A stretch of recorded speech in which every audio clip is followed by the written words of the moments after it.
सो आज की वीडियो में हम देखेंगे कि how to read and write the data in a file. So आज हम देखेंगे कि एक ही साथ हम कैसे अपने फाइल में डेटा को राइट करते हैं और उसके बाद फिर डेटा को रीड भी करते हैं।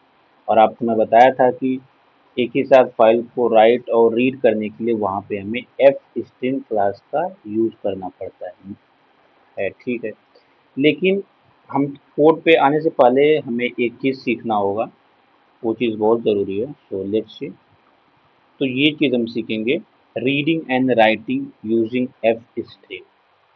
इसका मतलब क्या है? इसका मतलब ये होता है कि देखो, आपका जो कंपाइलर होता है उसको ये बात नहीं पता रहती कि आप अगर किसी फाइल को एक्सेस करने जा रहे हो। देखो, हम यहाँ पे अपनी फाइल में हमें यहाँ पे दो काम करना होगा, हमें राइट भी करना है और हमें रीड भी करना है। अगर देखो, अगर हमें एक काम करना होगा तो फिर वो आपका जो क्लास होता है वो उससे समझ जाएगा, लेकिन अगर आपको दो काम करना होगा तो वहाँ पे आपको मोड लिखना होगा। जैसे इसका मतलब ये हुआ कि अगर आप किसी फाइल को ओपन करते हो तो उस फाइल को ओपन करने का उद्देश्य आपका क्या है? उद्देश्य मतलब मैं आपको ऐसे समझाता हूँ कि आप उस फाइल को एक्सेस करने जा रहे हो रीड करने के उद्देश्य से कि राइट करने के उद्देश्य से। देखो, अगर आप सिर्फ उस फाइल को रीड करने जा रहे हो तो वहाँ पे आपको iOS और ये होता है आपका स्कोप रेजोल्यूशन ऑपरेटर, ये आपका डबल कॉलन होता है, उसके बाद फिर इन। तो ये होता है सिर्फ आप फाइल को रीड करने के उद्देश्य से ओपन कर रहे हो। और ये जो होता है आपका iOS और उसके बाद फिर स्कोप रेजोल्यूशन ऑपरेटर आउट, ये होता है कि आप सिर्फ फाइल को राइट करने के उद्देश्य से ओपन कर रहे हो। और ये होता है आपका iOS scope resolution operator append. तो ये क्या होता है कि आप आपकी जो फाइल है उसके अंदर जो डेटा है, उस डेटा एग्जिस्टिंग डेटा के एंड में हम कुछ और अपने डेटा को ऐड करना चाहते हैं, अपेंड करना चाहते हैं। उसी तरीके से ये आपका होता है iOS स्कोप रेजोल्यूशन ऐड। ये इसी तरीके से आपका होता है iOS स्कोप रेजोल्यूशन ट्रंकेट, कि आपकी जो एग्जिस्टिंग फाइल है, एग्जिस्टिंग फाइल के अंदर जो डेटा है उसको डिलीट करके आप दोबारा उसमें राइट करना चाहते हो तो आप उसके लिए ये होता है। और ये आपका एक होता है iOS स्कोप रेजोल्यूशन, उसके बाद फिर बाइनरी, कि आप अपनी फाइल को बाइनरी मोड में ओपन करना चाहते हो। तो ये सारी चीज़ें होती हैं। तो बेसिकली तो ये इसके मोड्स हो गए। और देखो, मैंने यहाँ पे एक एग्जांपल भी दिया है कि जैसे मान लो कि मैं एक फाइल है डेटा नाम की, और मैं उसमें ये आपका iOS स्कोप रेजोल्यूशन अपेंड, मतलब कि उसके अंदर जो डेटा है उस उसके अंदर जो डेटा है वो तो रहेगा ही रहेगा, लेकिन मैं कुछ उसमें डेटा और अपेंड करना चाहता हूँ। तो इसके लिए मुझे यहाँ पे लिखना पड़ेगा कि ये, इसके बाद फिर ये मोड लिखना पड़ेगा मुझे। उसके बाद फिर मैं यहाँ पे, तो यहाँ पे जो फाइल है यानी जो ऑब्जेक्ट है आपका उसका, और उसके बाद फिर यहाँ पे मैं अपनी अपनी नई लाइन को मैं ऐड कर कर सकता हूँ, जो भी मुझे वहाँ पे ऐड करना होगा। तो ये मैंने दिखाया। अभी जब मैं कोड में दिखाऊंगा तो वो चीज़ें और अच्छे से आपको समझ में आएगी। सो इस चीज़ को बढ़िया से दिमाग में रख लो कि कौन सी फाइल को किस मोड में ओपन करने के लिए हमें कौन सा मोड लगाना पड़ेगा। सो आई होप इस चीज़ को आप अच्छे से देख लिए होगे। अब हम आते हैं अपने code part. So let's see. और उसके बाद मैं अपनी फाइल को भी ओपन कर लेता हूँ कि जिसमें मैं अपने डेटा को राइट करूँगा। सो हम अपने कोड को करते हैं। अब देखो, पहले मैं हेडर फाइल हर बारी की तरह, और उसके बाद फिर मैं एक और लिखूँगा हेडर फाइल जो मेरी फाइल को हैंडल करने के लिए होगा, एफ स्ट्रीम। अब उसके बाद फिर ये चीज़ें मैं लिख रहा हूँ, ये चीज़ें आपको मालूम है, मालूम इसलिए क्योंकि मुझे एसटीडी और स्कोप रेजोल्यूशन बार बार नहीं लिखना पड़ेगा अगर मैं इसको लिख दूंगा। अब मैं आता हूँ अपने मेन फंक्शन पे। मेन फंक्शन, देखो मेन फंक्शन पे, उसके बाद फिर मैं अपनी क्लास लिखूंगा एफ स्ट्रीम, और मान लो मैं उसका ऑब्जेक्ट रख देता हूँ फाइल ऑब्जेक्ट, और मैं एक स्ट्रिंग बनाता हूँ, और जो स्ट्रिंग का जो नाम होगा वो टेक्स्ट, ठीक रख देता हूँ। अब मैं यूज़र से इनपुट लेता हूँ जो मैं डेटा को फाइल में अपने राइट करना चाहता हूँ। तो मान लो मैं यहाँ पे लिख देता हूँ इंटर द डेटा, कुछ भी लिख देता हूँ, लिख दिया मैं। और यहाँ पे मैं गेट लाइन फंक्शन का यूज़ करूँगा, और उसमें मैं दो पैरामीटर दूंगा कि इनपुट लेना है और वो टेक्स्ट फॉर्मेट का होगा। ये चीज़ें आपको समझ में आ गई? ठीक है। और ये मैं चलाऊंगा फाइल। अब मैं अब मुझे किस फाइल को एक्सेस करना, तो मान लो मैं हेनरी डॉट टी फाइल को, मतलब उसके अंदर मुझे डेटा को राइट करना है, और उसके बाद फिर अब यहाँ पे मुझे अपने मोड को लिखना है। तो मोड मेरा रहेगा ये iOS scope resolution operator append. Append मतलब ये हुआ कि हेनरी डॉट टी फाइल के अंदर जो डेटा है वो डेटा तो रहे ही रहे, लेकिन मुझे कुछ उसमें अलग से डेटा को ऐड करना है, इसका मतलब ये हुआ। और उसके बाद फिर यहाँ पे उस डेटा को वो यहाँ पे आपका लिख देगा, आपके फाइल के अंदर उसे अपेंड कर देगा। यहाँ पे मैं हैंडल लगा देता हूँ कि ताकि वो उस डेटा को नए लाइन में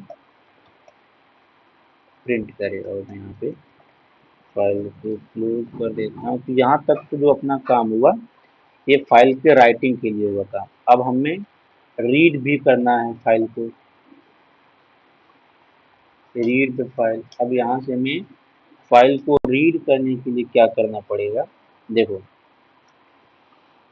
अब हमें फाइल को रीड करने के लिए फिर से हम फाइल को ओपन करना चाहेंगे, और उसी सेम फाइल को हमें रीड भी करना है,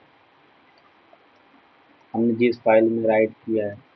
तो फिर हम लिखेंगे, उसके बाद फिर यहाँ पे हमें अब उसका हमको मोड लिखना होगा, मैंने अभी आपको बताया था।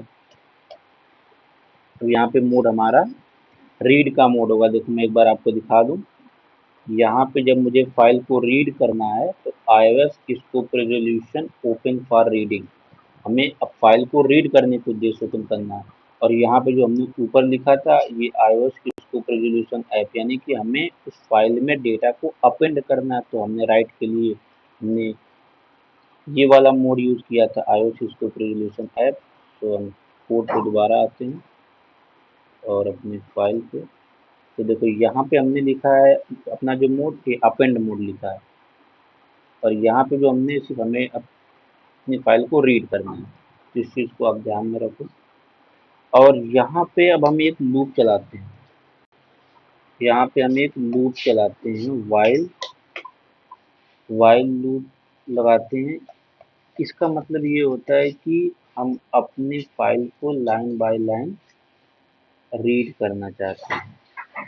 फाइल, और यहाँ पे टेक्स्ट हो गया, और इसके अंदर अब हम हमारी जो लाइन रीड हुई है वो उसको यहाँ पे शो कर दे। तो यहाँ पे हम लिख देंगे, अब हमारा कोड पूरी तरीके से कंप्लीट हो गया है। फाइल डॉट क्लोज कर देते हैं, और इसके बाद फिर यहाँ पे चाहे तो हम लिख सकते हैं, ठीक। तो हम देखो, इसके पहले एक बार हम अपने हेनरी डॉट टी जो फाइल उसमें देख लेते हैं उसमें कोई डेटा है तो नहीं।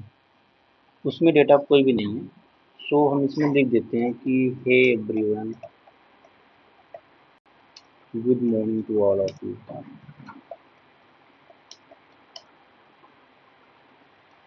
All of you. हम मैनुअली यहाँ पे कुछ डेटा को लिख दिए और इसको यहाँ पे सेव कर लेते हैं। ठीक, अब क्लोज कर देते हैं। अभी देखो सिर्फ आपके जो हेनरी डॉट टीएक्सटी फाइल में सिर्फ इतने डेटा को लिखा गया है। Hey everyone, good morning to all of you. ठीक, अब मैं यहाँ पे इस प्रोग्राम को रन करता हूँ। तो यहाँ से मुझे अभी पूछ रहा है कि अब आपको आपकी जो एग्जिस्टिंग फाइल है उसमें आप कौन सा डेटा को और ऐड करना चाहते हो। तो मैं लिख सकता हूँ कि you are in my YT channel right now. That name is Henry.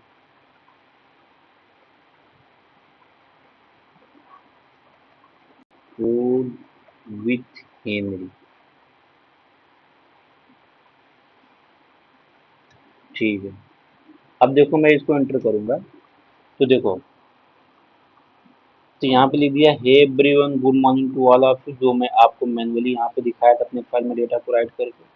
अब इसके बाद से ये जो डेटा है ये you are in my YT channel right now, that name is code with Henry. तो ये मैं अभी राइट किया कोड के थ्रू जो मैं रन किया, और उसके बाद से ये आपको रीड करके पूरा डेटा तो यहाँ पे दे दिया। लेकिन एक चीज़ और, ये सेम लाइन में प्रिंट कर दिया। तो मैं यहाँ पे एक काम करता हूँ, मैं यहाँ पे अपने डेटा को नई लाइन में प्रिंट करना चाहता हूँ। ये उसी लाइन में डेटा को प्रिंट नहीं करेगा। अब हाँ, एक मिनट और, अब अगर मैं अपने फाइल को ओपन करूँगा तो यहाँ पे वो डेटा आपको मिलेगा। देखो you are in my vertical, यानी कि इस डेटा को वहाँ पे अपेंड कर दिया है। तो ये डेटा जो था पहले से इस फाइल में एग्जिस्ट था, और यहाँ पे कोड के थ्रू मैंने यहाँ पे ये चीज़ें लिखा है। तो ये चीज़ें आपको समझ में आई। मैं एक काम करता हूँ, मैं दोबारा इसको रन करता हूँ। अब मैं इसमें कुछ और डेटा को लिखना चाह रहा हूँ कि इंटर द डेटा, तो लिख सकता हूँ कि show stay tuned to my channel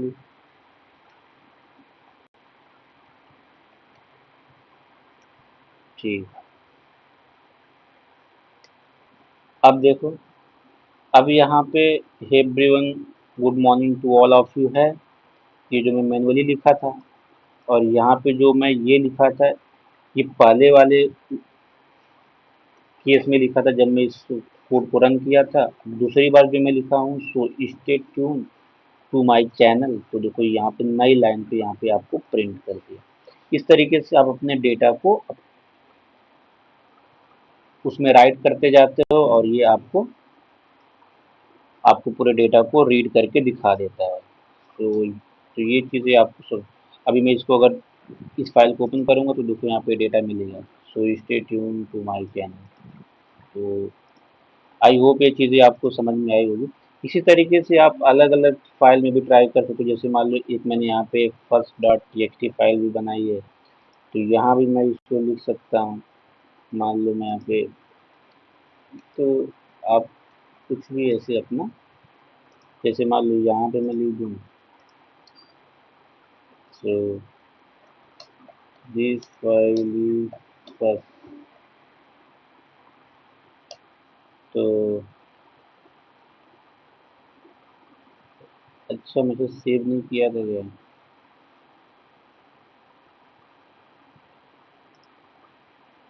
ये अच्छा, यहाँ पे मैं फाइल को चेंज नहीं किया था,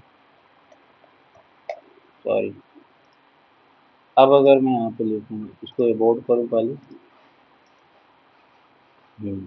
अब मैं लिखूँगा you are in first file. देखो तो फर्स्ट फाइल में हमने ये बात इतनी लिखी थी, और यहाँ पे आपको लिख के दे दिया you are in first file. तो ये चीज़ें आपको समझ में आई होगी।